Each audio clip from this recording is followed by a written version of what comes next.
সুপ্রিয় দর্শক বন্ধু আসসালামু আলাইকুম। আজকের ভিডিও বিএনপির ভারপ্রাপ্ত চেয়ারম্যান জনাব তারেক রহমানকে দেশে ফেরার আহ্বান জানানোর মধ্য দিয়ে শুরু করছি। আমি এটা নিশ্চিত না যে আমার এই ভিডিও বা আমার এই যুক্তি বা আমার এই পরামর্শ তার কান পর্যন্ত যাবে কি না।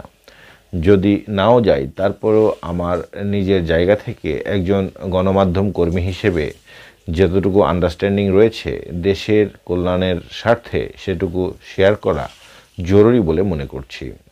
যা বলছিলাম প্রিয় দর্শক, বর্তমানের এই রাজনৈতিক টালমাটাল অবস্থায় দলের হাল ধরতে, দেশের হাল ধরতে তার পিতার মতোই বর্তমানে তার দেশে ফেরার কোনো বিকল্প নেই। বলছিলাম অন্তর্বর্তীকালীন সরকারের প্রধান উপদেষ্টা ডক্টর ইউনূসের একটি ফটোকার্ড বিষয়ে। এই ফটোকার্ডে যমুনা টেলিভিশনের লোগো সম্বলিত এই ফটোকার্ডে দেখা যাচ্ছে যে তিনি ছাত্রদের যে রাজনৈতিক দল গঠন করার কথা আলোচনা হচ্ছে সেটিকে আগাম সাধুবাদ জানিয়েছেন। বলেছেন এটির দরকার আছে, কেননা ছাত্ররা রক্ত দিয়ে যেই অর্জনগুলো করেছে সেগুলো রক্ষা করতে তাদের রাজনৈতিক দল গঠনই করতে হবে। অন্যথায় সেই অর্জনগুলো এমন সব ব্যক্তিরা নিয়ে যাবে যারা বিগত প্রশাসন এবং অন্যান্যের মতো আগের যেই অপকর্মগুলো, অর্থাৎ আওয়ামী লীগ যেই ফ্যাসিজম বা স্বৈরাচারী কায়দায় দেশ শাসন করেছে সেসব করার জন্য পথ চেয়ে বসে রয়েছে। তো এই ধরনের কথাবার্তা খুবই পক্ষপাতমূলক আচরণের বা পক্ষপাত দোষে দুষ্ট। নির্দলীয় এবং অন্তর্বর্তীকালীন সরকার হিসেবে এই সরকারের প্রধান অ্যাসাইনমেন্ট দেশে একটি সুষ্ঠু, নিরপেক্ষ, গ্রহণযোগ্য নির্বাচনের আয়োজন করা। এখন রাজনৈতিক দল গঠন করার আগেই এই বৈষম্য বিরোধী ছাত্র আন্দোলনের নেতৃবৃন্দ যারা রয়েছেন তারা যদি একটি রাজনৈতিক দল গঠন করে, রাষ্ট্রের প্রধান নির্বাহী হিসেবে, সরকারের প্রধান নির্বাহী হিসেবে এই ধরনের সাধুবাদ বা তাদেরকে আগাম এভাবে সাধুবাদ জানানো সেই দলটির উপরে কতটুকু প্রভাব ফেলবে এটি আসলে সবাই এমনিতেই বুঝতে পারে। কেননা দেশের নির্বাহী প্রধানের কোনো একটি সংগঠনকে যদি তাদেরকে উল্লেখ করে ইতিবাচক কোনো কথা বলে থাকে সেটির উপরে সামগ্রিকভাবে রাষ্ট্রীয় সরকারি প্রশাসনের একটি সফট কর্নার পেয়েই যায়। ফেব্রুয়ারি মাসে ছাত্রদের যে রাজনৈতিক দল গঠন হবে তারা যে সরকারের সফট কর্নার পাবে না, এই আগাম সাধুবাদ যে জানালো একজন নির্বাহী প্রধান দেশের, সেটার গ্যারান্টি কেউ দিতে পারে না। তাহলে এই যে নির্দলীয় অন্তর্বর্তীকালীন সরকারের যে তকমাটি রয়েছে ইউনূস প্রশাসনের উপরে, সেটি কিন্তু আর বহাল থাকলো না। বহাল যদি রাখতে হয় তার একমাত্র উপায় হচ্ছে দেশে বর্তমানে ক্রিয়াশীল অন্যান্য যেসব রাজনৈতিক দল রয়েছে, যেমন প্রধান সবচেয়ে জনপ্রিয় দল বিএনপি, জামাতে ইসলাম, অন্যান্য যেসব দল যারা স্বৈরাচার ফ্যাসিবাদী শাসনের বিরুদ্ধে যুগপৎভাবে আন্দোলনে রাজপথে সামিল ছিল, তাদের সবাইকেই সাধুবাদ জানিয়ে বা তাদের বিভিন্ন গুণাগুণ বা তাদের প্রয়োজনীয়তার কথা উল্লেখ করে প্রধান উপদেষ্টা প্রফেসর ইউনূসের এরকম ফটোকার্ড সামাজিক যোগাযোগ মাধ্যমে ভাইরাল হতে হবে, ছড়িয়ে দিতে হবে। তাহলেই বোঝা যাবে যে ওনার কারো প্রতি সুদৃষ্টি বা কোনো পক্ষপাতমূলক কোনো আচরণ নেই। এক্ষেত্রে এই সরকার যদি নির্বাচনের আয়োজন করে এবং সেই নির্বাচনে এই সব দলগুলোই অংশগ্রহণ করে, সেখানে কিভাবে নিরপেক্ষভাবে সেই নির্বাচনটি এই সরকারের অধীনে হতে পারে, এই প্রশ্ন কিন্তু উঠেই যায়।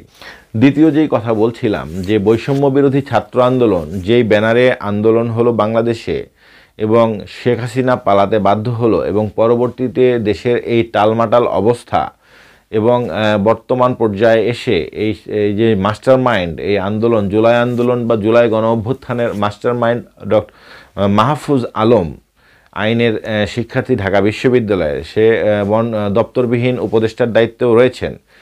তো তার একটি বক্তব্য, ফেসবুক পোস্টও কিন্তু খুব আলোচিত হচ্ছে এবং বিভিন্ন মেইন স্ট্রিমের যে সংবাদ মাধ্যমগুলো রয়েছে তারা সংবাদ প্রচার করছে। সেখানে তিনি বলেছেন যে বাংলাদেশে এর আগে কিন্তু তিনি এভাবে এই ধরনের কোনো স্ট্যান্ড নেননি। বাংলাদেশের যে 1971 সালে বাংলাদেশের যে অভ্যুত্থান হয়, বাংলাদেশের যে সৃষ্টি, যে মহান মুক্তিযুদ্ধের বা সেই ধরনের সংগ্রাম, একটি জনযুদ্ধের মধ্য দিয়ে যে বাংলাদেশের সৃষ্টি, সেই তাকে স্বীকার করেই এই দেশে রাজনীতি করতে হবে। পরোক্ষভাবে জামাত ইসলামকেই বুঝিয়েছেন যে তাদেরকেও মুক্তিযুদ্ধকে স্বীকার করে নিয়েই রাজনীতি করতে হবে। এটি হচ্ছে যে সোজাসাপটা কথা।